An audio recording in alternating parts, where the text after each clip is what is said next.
guys, and welcome back to my Practically Imperfect Life. And I am filming the opening from the car because I'm waiting for my son to get out from an orthodontist appointment.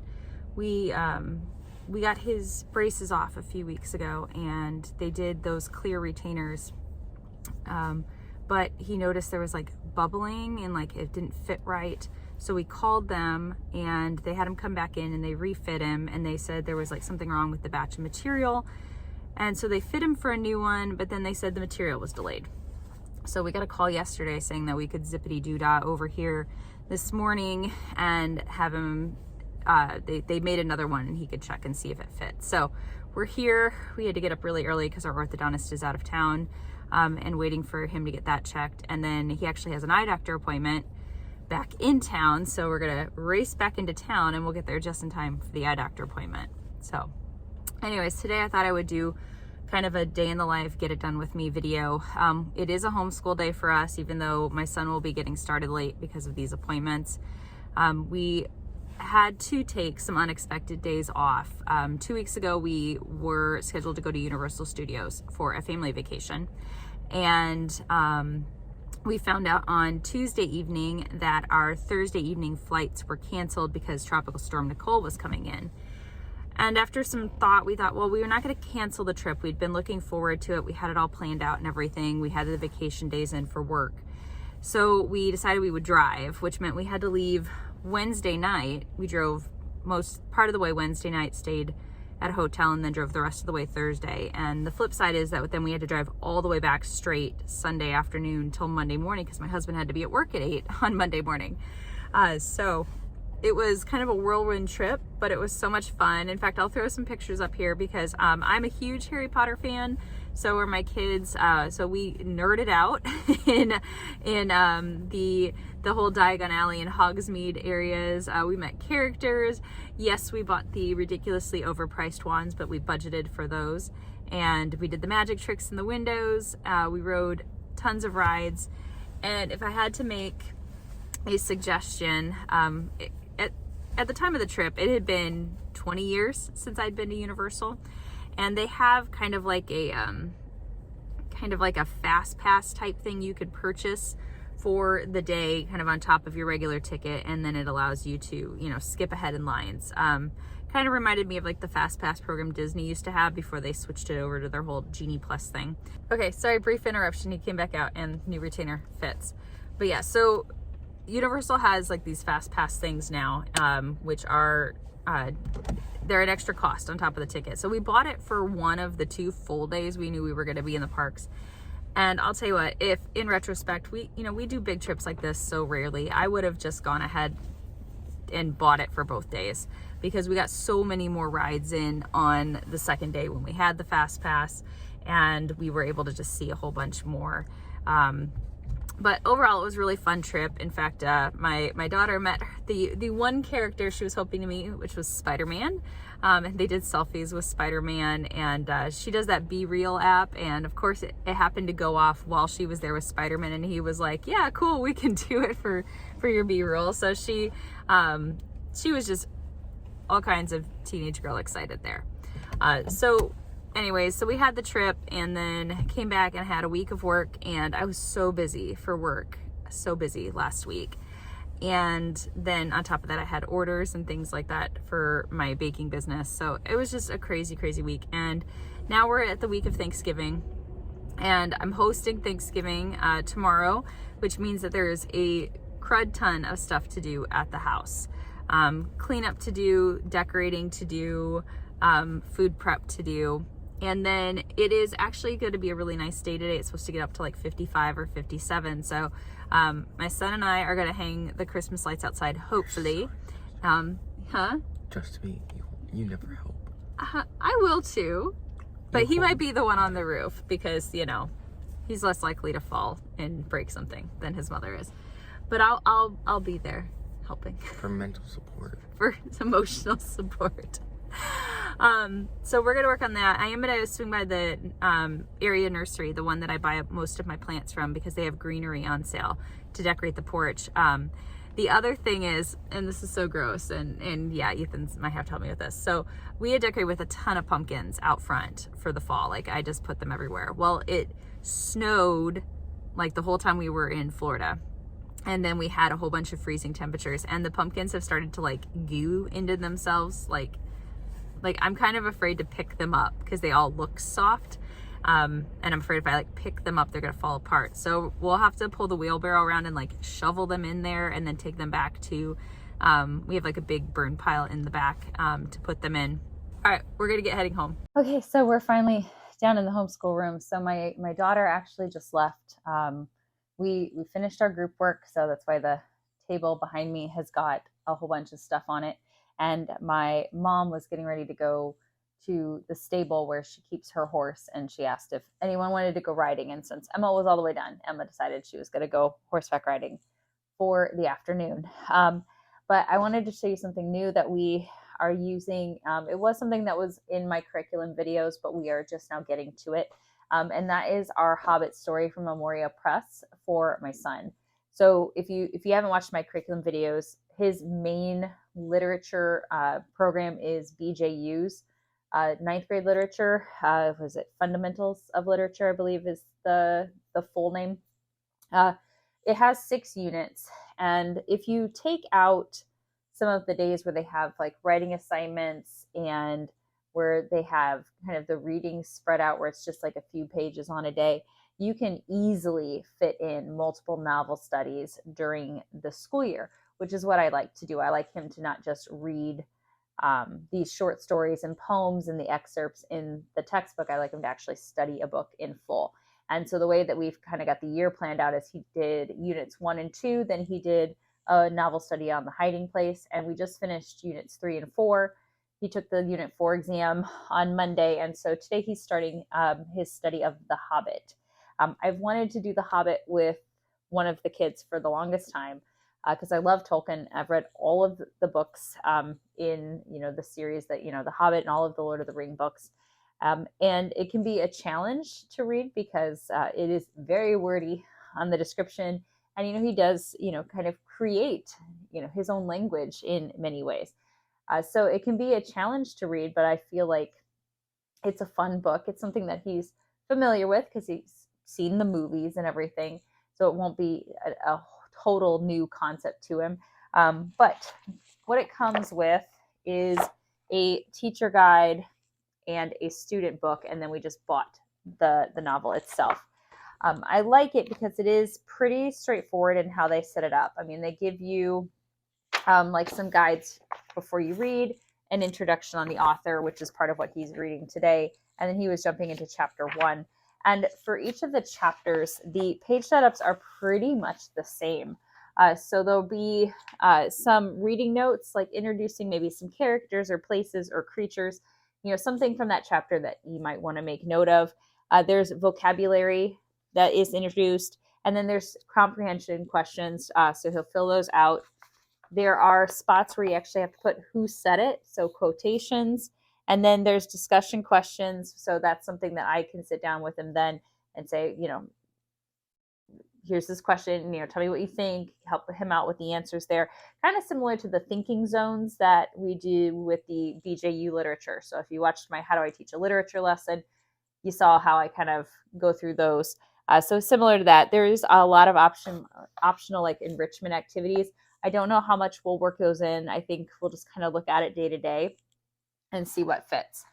One thing that I thought was interesting too is it does break down a couple of days of study on the dwarf song. So if you've read The Hobbit, the dwarf song. But there's actually a couple of days spent studying this. And I believe to a point they kind of almost memorize it because there's an optional quiz in the teacher book where it's fill in the missing word for the dwarf song. So I'm not going to make him memorize this. I don't think I really need to have him do that.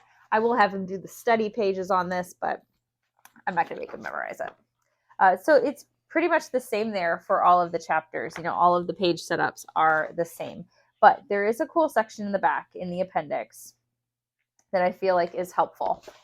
because it gives you spots for notes and kind of a way to break them down. So there's a page for notes on the different dwarves in the company, so you can get to know them by name and description, other characters. There is creature lists, so what is a hobbit, what is a dwarf, what is a wizard, what are the elves, what are trolls, describe them. There's a places page because there's a lot of places described, different adventures, spelling pages. I thought this was interesting here because it says give the American spelling for British words and then give the meanings for these archaic words. So some like older vocabulary that they might not be familiar with, and then words that Tolkien made up for there. I think, was it him who said like he wrote the dictionary, so don't tell him, that a word doesn't exist. That's right, it was him. The whole thing between whether it's dwarfs or dwarves. Yeah. And then there's even like learning Elvish. So these runes that are seen and doing some translations and translating phrases. So, it's some fun activities in there as well. There's even ones, the story behind a name and the story of your name and some exercises that go along with that. Now, in the teacher book, there are optional quizzes that you can copy and do, and lots of maps here as well. There are exams. There's a midterm exam and a final exam. So, you could use both if you wanted to, or just do one of them. And of course, in the back of there, you have an answer key for all of that as well. So the front part of the teacher book is kind of a copycat of the student book. It's, literally looks like their pages just with the answers in there, but then all of your tests and quizzes and the answer keys are all found in the back. So we will probably spend most of the month of December studying The Hobbit. And we have a kitty who found a box. How's that box, Thor? Thor, how do you like your box? Oh, now he's gonna get out. Of course you're gonna get out now. Real quick, I just want to show you something that I'm boxing up. So you all know I'm a nurse full-time and I bake as like a hobby job, and this is a treat box I just put together for somebody. So I thought it turned out pretty cute, so I thought I would show you. So when I do treat boxes, they always get 4 cake sickles. So I did 2 of these green ones, and I did 2 that kind of look like a cup of cocoa. So it's got the little like cocoa details and a peppermint and things like that. And then I put in cupcakes. So I did some like Christmas colored flowers, and then I do donuts. So little donuts that are ganached and decorated, and I'll throw in some miscellaneous candy molds that kind of fit with the theme. So I did some little gingerbread men this time, and I had some peppermint sticks. And then I always do a smashable bear. So it's a hollowed out chocolate bear, and then I let them choose if they want it to be like white chocolate that's been colored, or in this case they chose milk chocolate. And then I don't know if you can tell, but I airbrushed it with some gold sheen to just add some sparkle, give them a little Santa hat, and then it's filled with candy on the inside, and then I give them a little hammer so they can smash the bear. Anyways, I thought it turned out really cute. This week's been just kind of interesting with orders because yesterday I did a cake that looked like a realistic pumpkin, and I'll throw a picture up here on the screen for you so you can see how that one turned out. That one was carved and then ganached and then fondant and then airbrushed, and it was really cool though. I was happy with how it turned out. And then I'm turning around and working on an Elmo themed cake for this weekend. But yep, just boxing this up because the customer's going to get it here shortly. Look how pretty this is.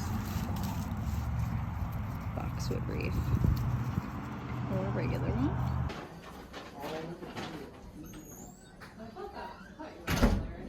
Okay, so we got home from our errands, and I ran over to the Arbor Farms nursery near here, and I got some fresh greenery to decorate at the house. So when we were in Florida, we got a bunch of snow, and then it got really cold and damp, and everything kind of froze and died. So my fall flowers are pretty much finished. So I'm going to clean them out and get rid of the pumpkins and put up some greenery. But I want to show you some of the stuff that I picked up because they had so much stuff at the nursery, and it was kind of hard to like rein myself in. But I don't know what I'm going to do with all of it. I'm just gonna kind of play around and try to decorate some pots for winter and get the porch set up and things like that. Okay, so here is my haul from the nursery. So I got 20 feet of this mixed garland, and I just love it because it's got so many different fun textures. So these are all, you know, this is all live greenery. And then I got a couple of bundles of different types of evergreens. I figure what I'll do is I'm going to try to create some displays in some pots with different layers of things. Got some berry picks, some pine cone picks, plain and regular, white berries. I got this really tall thing of birch, just really pretty, and then a whitewashed thinner birch. And oh, and then I picked up a couple of bells for the porch. And then they recommended this wilt stop. So I guess you spray this on to your evergreens and it kind of gives them like a wax coating, which will keep the needles from falling off and keep them from drying out super fast. Because the things that are going in pots, I can easily, you know, water every now and then to keep them fresh. But this guy is gonna hang up on the porch, and that's gonna be hard to keep watered, especially if I put lights in it, which I probably will. And then, you know, I don't really want to spray that with water. So I'm going to spray the whole thing with wilt stop when I go to hang it up. So again, I have no idea, no plan for what I'm going to do. I just picked things that I thought were versatile and looked pretty. And we're just going to see what we can come up with today.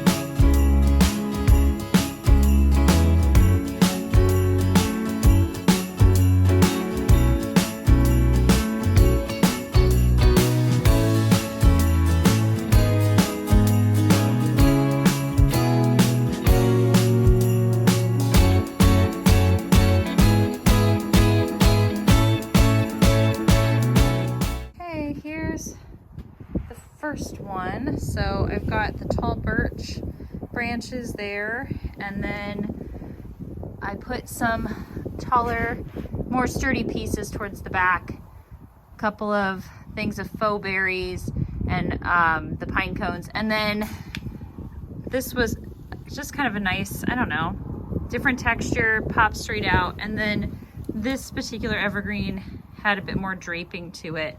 So to give it some shape on the outside. And then it just looked like it needed something. So I went over to my hydrangeas and I cut a couple of stems off of the hydrangeas. I just think it's just nice. Oh, there's a weird glare on the camera. Sorry, can't really do anything about that. But all right, I'm gonna haul this into place and start on the second one. Okay, here's display number 2. So this pot's gonna go in the corner. I had these ornamental kale or ornamental cabbages that I planted back in September, and these guys will actually stay pretty decent for winter. So I thought, well, I'm just gonna leave them in the pot because they're doing great, and I'll, you know, just keep lightly watering the pot. So these are smaller birch branches in the back, and then I went out to one of the evergreens in my yard and I just harvested a couple of branches to put in here. Just did not buy enough. Thought I bought too much, but I did not. And then some more of this one. I wish I knew what each of these were, but it's just real drapey and pretty. I don't know, I like it. And then tucked in some white berries there. So that is gonna go on the corner of the porch. And because it's gonna be on the corner of the porch, and technically when people walk up, they could see the back. So I did go ahead and I mean, I could go find some more and fill in, and I'll probably look for some things to harvest. I'm not going to worry about it being like a display from the back, but just, you know, so it looks decent. But most of the time people are going to see it from the front. Okay, so garland is hung and the 2 bells, and then there are the 2 displays I made. So these guys up here that look like dried grasses, so these are actually purple fountain grass, which is technically an annual, but you can leave it up over the winter for winter interest. And I can't decide if I want to cut them down or leave them up, because if I cut them down I can see more of the porch, but I don't really have a whole lot more on the porch at the moment. I don't know, what do you guys think? But all in all, I'm happy. And yes, my 2 rocking chairs are non-matching. One got painted this summer, the other did not. And I still have my fall wreath up. But we're getting there. Almost Christmassy.